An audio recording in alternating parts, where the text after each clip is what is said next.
How do I say this delicately? If you created a liquid that contained all the horrible things about the United States in it, you put it in a pot, and you boiled it for 10 minutes over medium heat, at the bottom of the pot would be left Dan Bilzerian. He'd be in there. For those of you which are lucky enough to not be familiar, Dan Bilzerian was a social media influencer kind of guy, and he only really posted about how rich he is. Like 1,000 miles on my cars a year. With a pretty fair amount of misogyny mixed in. Has earned him legions of fans and detractors alike.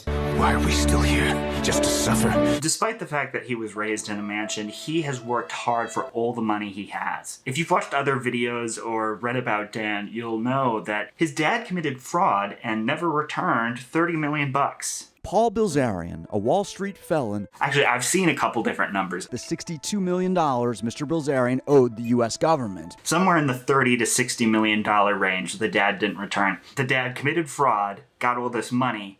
He was just like, oh, it's gone. I don't know where it is.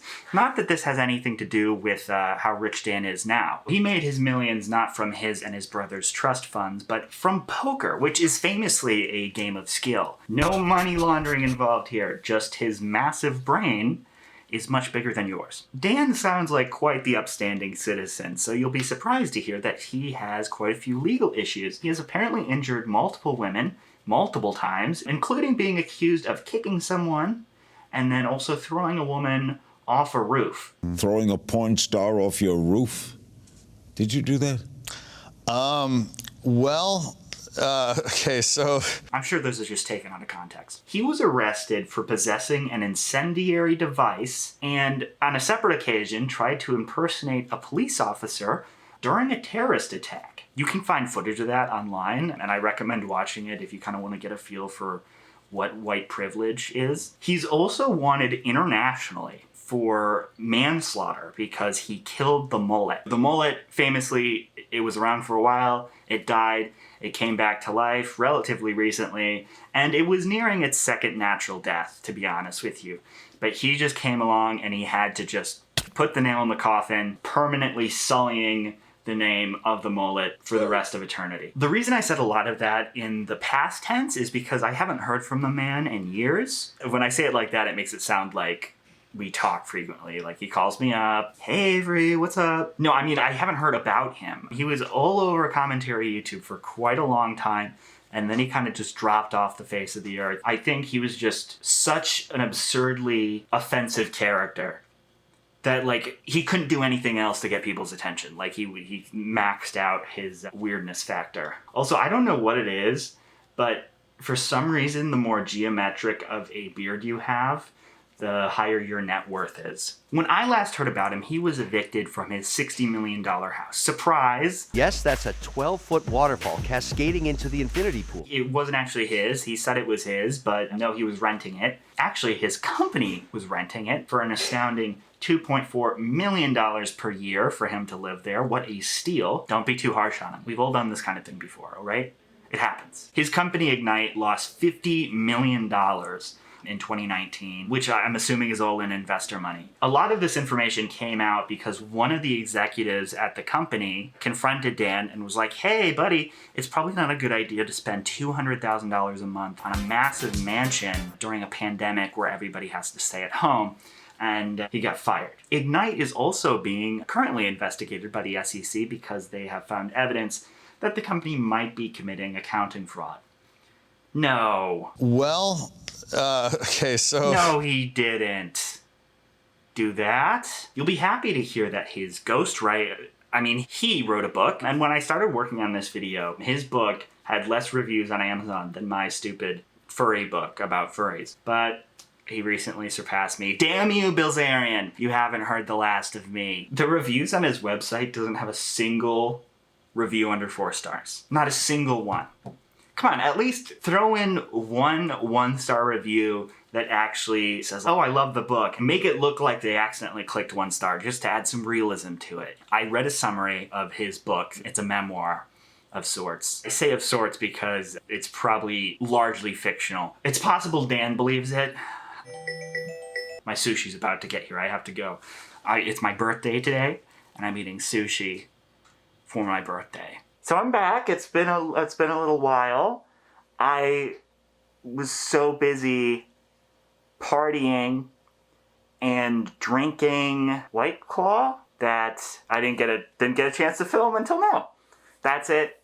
It was not that I ate so much sushi that my belly hurt. I found a summary of his book, and reading it killed quite a few of my brain cells. And I don't have very many before. It talks about his tough upbringing with like people bullying him for living in a mansion. So he starts to work out.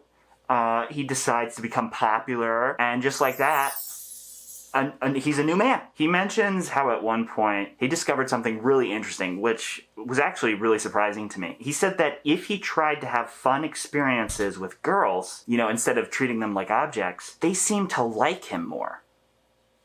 That's fascinating, Daniel. I think what's consistently clear reading through this is that he has the mind of like a 15-year-old, but a 15-year-old that everybody hates because he's a bad person. When his dad went to jail, him and his brother's trust fund was worth about $100 million. $100 million.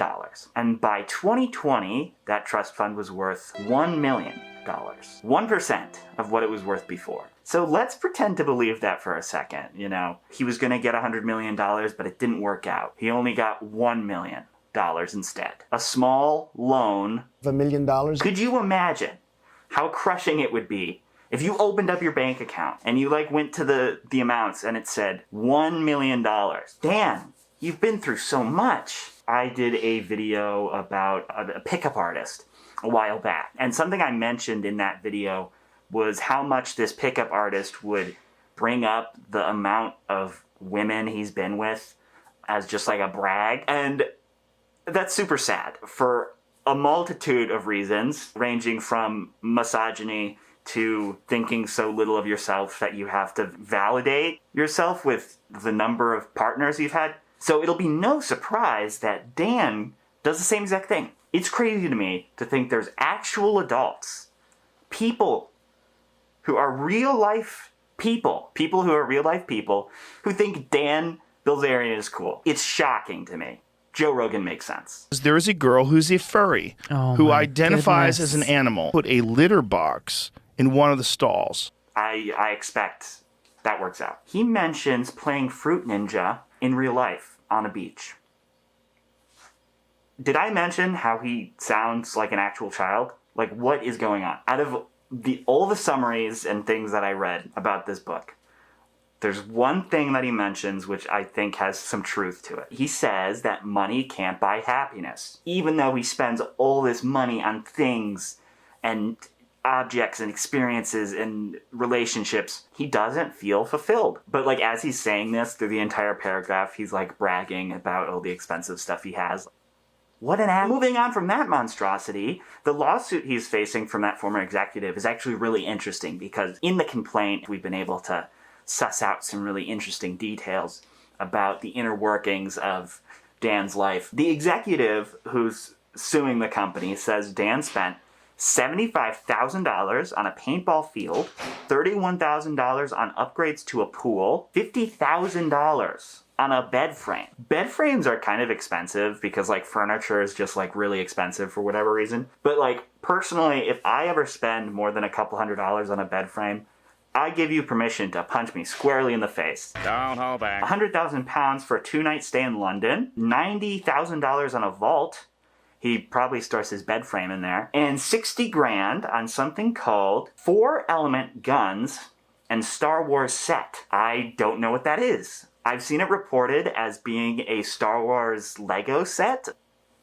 God knows what it is. But regardless, it was apparently categorized as a rental property upgrade. So there's a TMZ article about Dan because obviously this is some juicy drama that everybody's interested in. And TMZ is also reporting that some celebrities have been scrambled. Oh my God. This is absolutely tragic. Look at what they did to John Hamm. Another thing mentioned in the operative complaint is that Dan's dad, Paul, was repeatedly present for a number of Ignite-related phone calls, top-level executive meetings, which is concerning. Considering he's a convicted fraudster, Like, honestly, I'm surprised he could even be an executive of a publicly traded company. I was also horrified to learn that he has aspirations to be president. He says he really thinks he could run and win. And honestly, I think he's right. It would be tricky, but he probably could. If the last decade has taught me anything, it's that that's probably possible. I could see this guy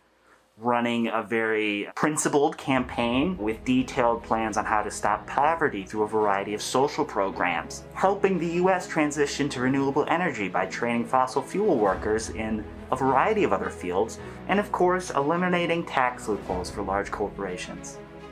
Oh wait, no, a Dan Bilzerian campaign would be fueled by the worst aspects of American fame and media. It would suck, okay? But I don't think it's impossible, and that's very scary to me. This is not the last we've heard of Dan Bilzerian, and I am horrified. He seems pretty lazy, so there's a possibility that he just might sit around all day and not ever get around to it, and that's probably our best hope. I'm really sorry about the hiatus in videos. Like, I had a busy summer and fall and spring. I'm working on all kinds of videos, both on this channel and my main channel and, whatever, so I hope you like this, and if you did, you should stick around, and possibly you'll like the next one.